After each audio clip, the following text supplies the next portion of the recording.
Assalamualaikum, bertemu kembali dengan Barata Teknik.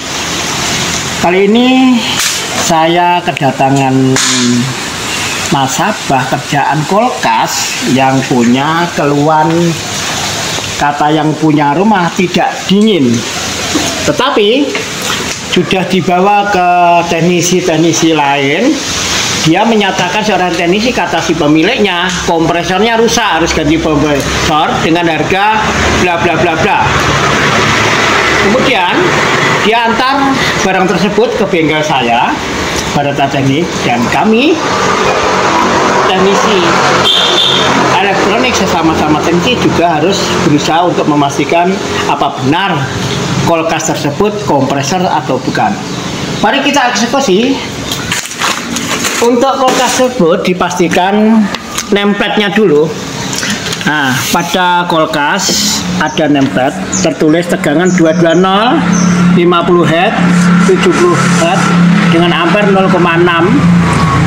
Ampernya kompresor ini ketika kita ukur nanti dan lain-lain. Mari kita ukur ampernya dulu, apakah dia 0,6 atau bukan, untuk memastikan sesuai informasi yang pernah dibawa ke servis yang menyatakan itu kompresornya. Kita cuma siapkan alat amperemeter, kita posisikan sesuai dengan kapasitasnya itu 20 ampere. Kita kalungkan pada satu kabel. Kalau dia tertulis 0,6 ampere, kompresor jalan. Tinggal kita pengecekan pada apa itu namanya, freonnya. Tapi kalau lebih 1, dan lainnya, dinyatakan kompresor ini mati. Belum bisa memastikan rusaknya, tapi mati, berhenti. Oke, setelah listrik kita colokkan, ternyata ampere yang tertulis 0,63. Jadi kompresor tersebut mati, jadi belum rusak, belum memastikan rusak. Kita akan eksekusi mencari apa yang rusak pada kompresor tersebut. Mari kita lepas kembali. Kita buka penutup dari bagian alat-alatnya. Jadi sebuah kompresor ada alat yang namanya overload sama start atau PTC-nya. Kita pastikan motornya itu normal. Untuk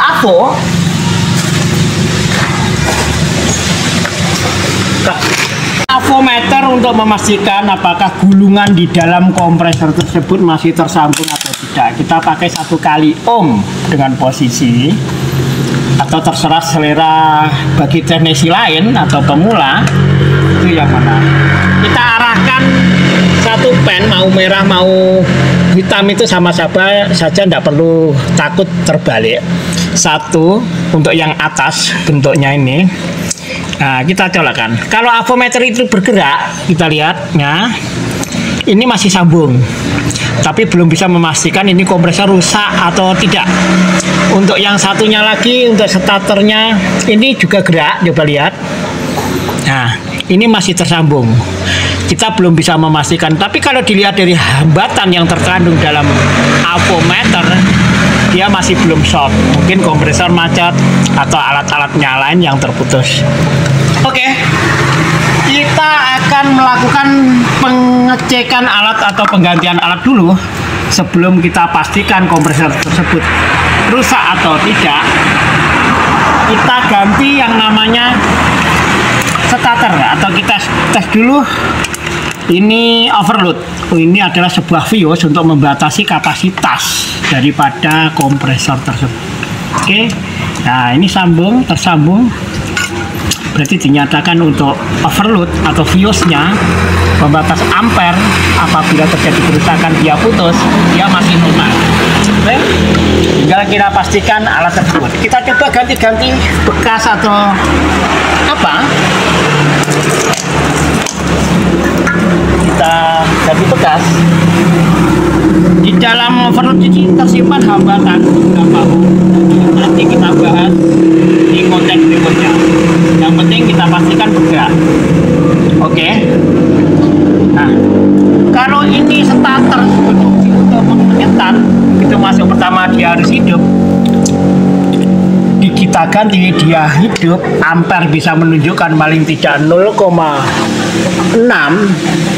yang tertulis di nameplate atau 0,65 atau dananya tidak 1, ini berarti dinyatakan jalan. Tinggal kita tunggu bagaimana jalannya freon yang dipompa ke arah evaporator. Oke, kita pasang sebuah alatnya, starternya, dan kita pasang tetap tang ampernya tadi. Satu kabel kita galungkan, kita lihat. Oke, kita masukkan tegangan pada kompres kulkas tersebut. Apa yang terjadi? Ya. Dan ternyata setelah tegangan kita tancapkan, kita lihat dari tang ampere kita bisa menunjukkan tegangan di bawah dari 1, ini dinyatakan kompresor hidup. Nanti lama-kelamaan dia akan turun mencapai titik yang sesuai dengan kapasitas 0,6 ampere yang tertulis pada kulkas tersebut. Dan sekarang tang ampere saya, alat tes kontrol ampere saya menunjukkan 0,75, 0,74 semakin menurun menuju 0,6. Berarti dinyatakan kompresor tersebut sudah nyala. Tinggal kita pastikan kulkas tersebut dingin apa tidak. Bagaimana memastikannya? Kita lihat dari pipa high-nya, pipa kecil ini untuk pipa pendorong high. Ini low yang besar. Ini pipa ini harus panas. Kalau pipa ini panas, mencapai suhu panas, berarti dinyatakan kompresor bisa memompa freon menuju alat pendingin di dalam kulkas tersebut. Oke, kita sentuh. Oke, ini panas, coba kamu sentuh. Bagaimana? Panas. Oke, berarti kompresor tersebut sudah jalan. Ampere menunjukkan 0,6. 9, nanti semakin turun terus, high-nya jalan, berarti kita pastikan kulkas tersebut harus dingin, atau dinding-dinding kulkas tersebut juga panas. Coba kamu cek dinding-dinding kulkas apa panas, hangat? Coba. Hangat. Oke, berarti freon jalan. Iya. Terus ini harus dingin.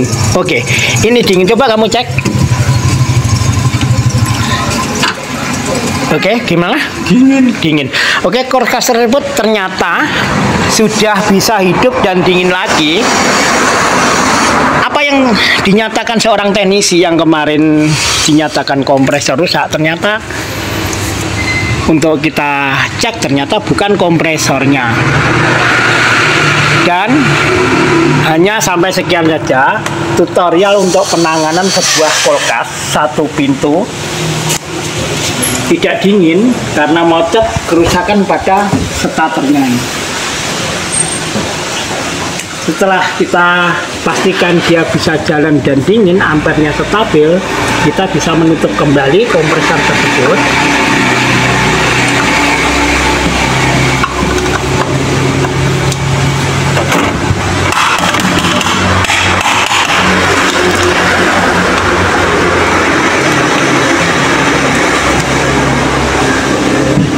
Oke, setelah kita pastikan normal, dari suhu high panas, kompresor jalan, dari evaporator dia mau dingin, kulkas tersebut dinyatakan normal. Sesuai ampernya, hampir sama dengan nameplate, nanti bisa turun, berubah-ubah, karena tang ampernya ini tidak begitu normal, bisa 0,6, bisa 0 berapa, terus yang penting tidak 1, atau 9 ke atas, 0,9 ke atas atau 1. Terima kasih. Kiranya cukup sekian tutorial dari saya, Barata Teknik. Wassalamualaikum warahmatullahi wabarakatuh.